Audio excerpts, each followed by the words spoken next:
My name is Alex Turner, and what began as a casual family gathering quickly turned into the most humiliating moment of my life the second my brother, Kevin, stood up in the middle of the living room, slammed his hands on the table, and shouted, "You're under arrest for pretending to be a federal officer." I froze, the words echoing in the room as guests, aunts, uncles, and cousins turned toward me with wide eyes, unsure whether this was a joke or a real accusation, while my heart pounded so hard I thought it would burst through my chest. At first, I thought he was trying to play a prank. I mean, Kevin had always enjoyed theatrics, but the serious glare in his eyes, the authority in his voice, and the sudden presence of a few family friends who were law enforcement officers made it immediately clear he wasn't joking. I opened my mouth, trying to explain, but the words caught in my throat. A rush of shame and panic overtook me as I realized I was being publicly accused of something that could ruin not just my reputation, but my career and my relationships. I had never impersonated anyone. I had worked in cybersecurity, sure, and occasionally people joked that my ID badge looked intimidating, but pretending to be a federal officer? Absolutely not. I took a deep breath, forcing myself to stand tall, even as Kevin continued, pointing toward the door as if he were actually enforcing the arrest. "The feds would love to hear about this," he said, grinning in a way that made my stomach sink further. Guests whispered among themselves, and I could feel the heat rising in my face, but I knew I couldn't react with anger or panic. I had to handle this with calm and clarity, or risk looking guilty in front of everyone.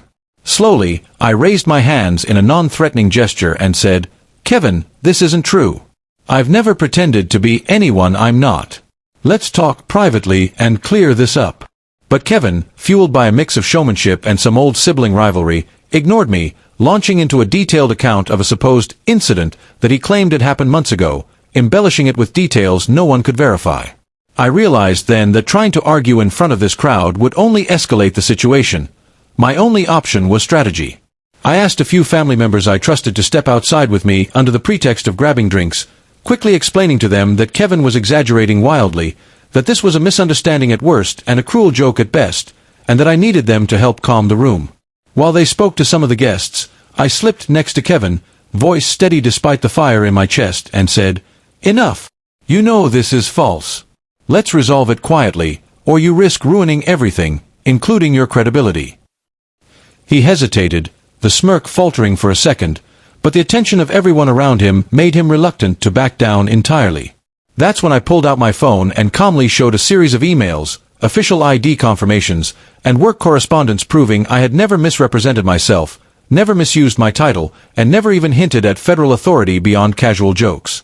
The room went silent as Kevin's embellishments crumbled under the weight of evidence. I didn't shout. I didn't accuse him of lying. I simply let the facts speak for themselves. Slowly, he muttered something about just teasing and sank back into his chair, while I turned to the guests, explaining the situation with composure and transparency, ensuring everyone knew the truth before anyone drew false conclusions. By the end of the evening, the tension had eased, but the lesson was clear.